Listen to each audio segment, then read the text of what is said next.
Hello mga ka-YouTubers, mga chika babes, good morning. May bago na naman tayong lesson for today. Ang ating pag-aaralan ngayon ay positive and negative integers. Ano nga ba ang ibig sabihin ng positive and negative integers? Yan. Mga ka-chika babes, pag-aaralan natin at ituturo ko sa inyo kung paano ito ansiran, mga chika babes. Ngayon ito ituturo ko lang sa aking mga kamay. Ito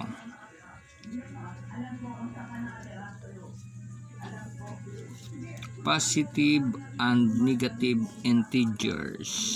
Yan ang mga symbol, plus and minus, positive and negative. Meron ako dito mga ilang example na ituturo sa inyo para mas mabilis kayong matuto sa ating lesson ngayon. Ito ay ang 3, positive plus negative. Ito. Bago ko ituro sa inyo, ipapakita ko muna sa inyo ang ating calcu. Kumbaga ito ang sinasabi natin kung hindi ka gagamit ng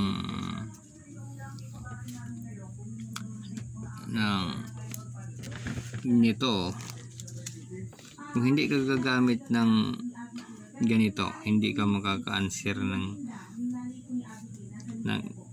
ating positive and negative integer. Hindi ka makakapag-answer niyan kung hindi ka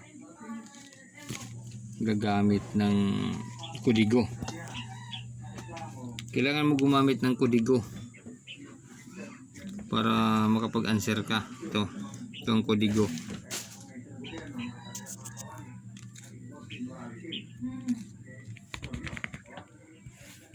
Yan, kailangan marunong ka nito gumamit. Positive and negative. Ito naman yung negative. Ito yung negative, ito naman yung positive. Ito. Kailangan marunong kanyang gumamit, mga ka-chika bib. Yan. Paano ba gamitin itong integers? Yan, ito mga integers.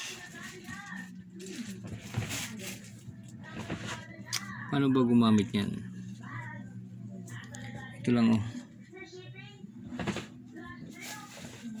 3 negative plus 3 positive equals yan 0 ang answer. Yan. Kasi pag ginamit mo tong kodigo, bibilang ka lang dito sa positive. 1, 2, 3. Yung positive niya 3. Tapos bibilang ka uli ng 3 papunta sa negative. 1, 2, 3, 0. Ito naman, pag nakakita ka dito sa ganito, parehas naman yan. Positive 4 plus negative 3 equals 1. Positive 1 ang answer, positive 1. Ito naman, example pa number 3. 3 positive plus positive plus positive 4.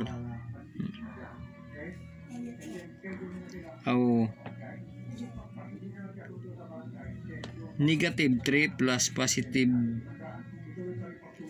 1 plus positive 4. Yan. Bali tatlo.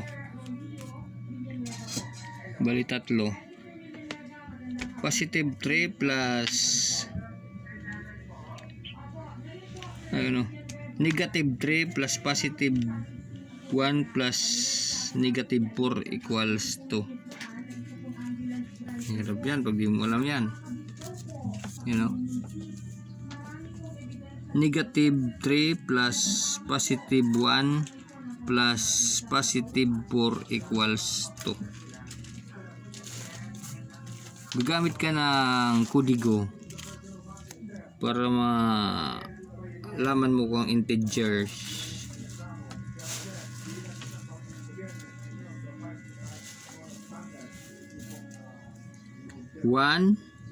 Negative 1, tapos bibilang ka naman ng 4. 1, 2, 3, 4. Positive 5 plus aatras ka na naman papunta sa negative.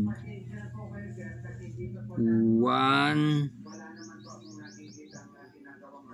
2, 3. Yan. Ang answer niya ay positive 2. Ito na siya. Kailangan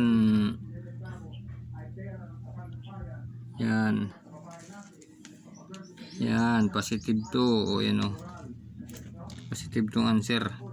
Pangapat, positive 5 plus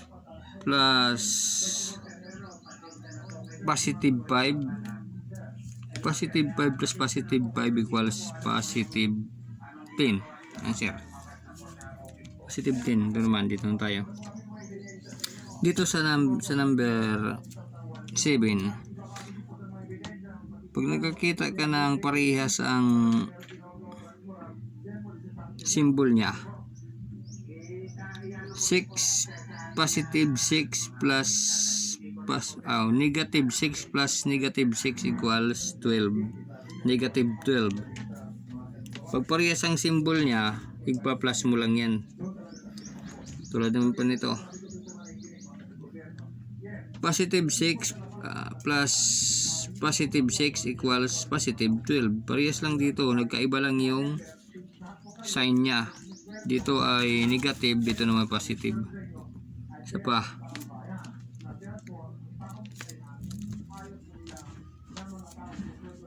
Positive 7 plus negative 7 equals positive 1. Kasi mas malaki yung negative Kailangan doon ka mag-answer sa negative. Pag negative malaki, malaki yung malaki ang susundin sa malaki, sa negative ka lagi. Negative. Kung wari negative, positive. Ito naman negative. Ayan, di positive 1 ang answer. Doon kasi sa taas 7, positive 7. Dito naman sa baba ay negative 6. Mas malaki yung positive 7 kaysa sa negative 6. Kaya ang answer niya ay 1. Positive 1 ang answer. Yan mga chika bibs, mga kabu-youtuber. Kailangan gagamit kayo ng kodigo ng negative and positive integers. Ito. Pag di kayo gagamit nito, hindi kayo makaka-answer ng positive and negative integers. Ito tinawag nga adding and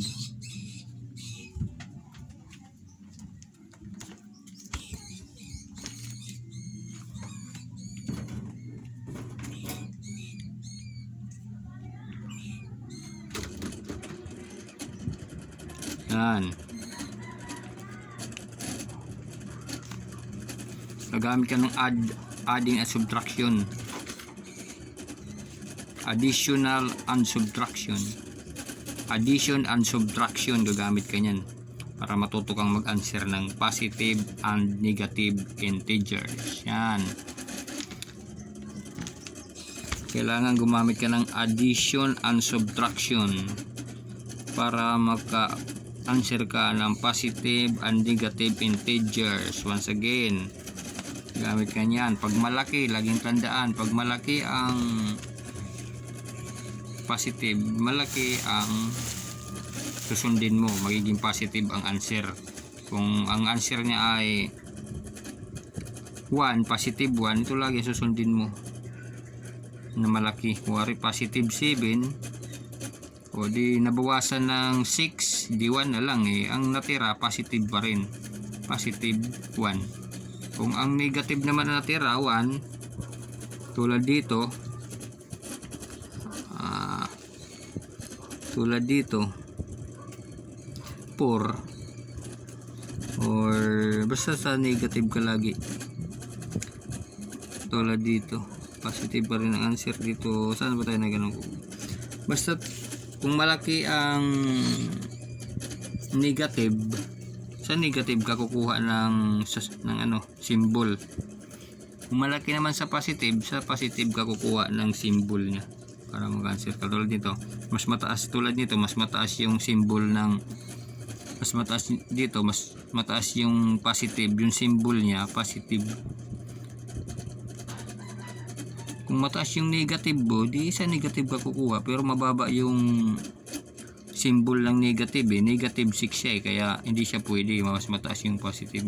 Yung mga ka-chika bibs, mga tropa, mga youtubers, para sa inyo yan, para sa gustong matuto ng positive and negative integers, gumamit lang kayo ng addition and subtraction para mabilis kayong matuto, at gamitin nyo lang yung kodigo ng negative at positive integer para mabilis kayong maka-answer. Kasi pag di kayo gumamit nito, di kayo makaka-answer, lalo na kung mga first timer kayo mag-answer ng mga ganito.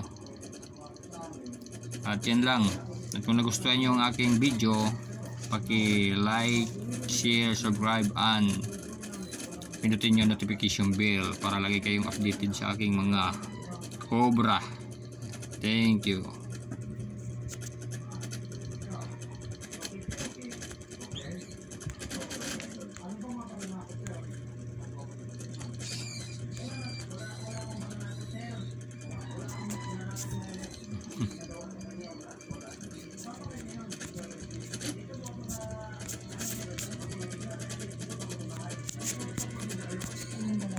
Hmm?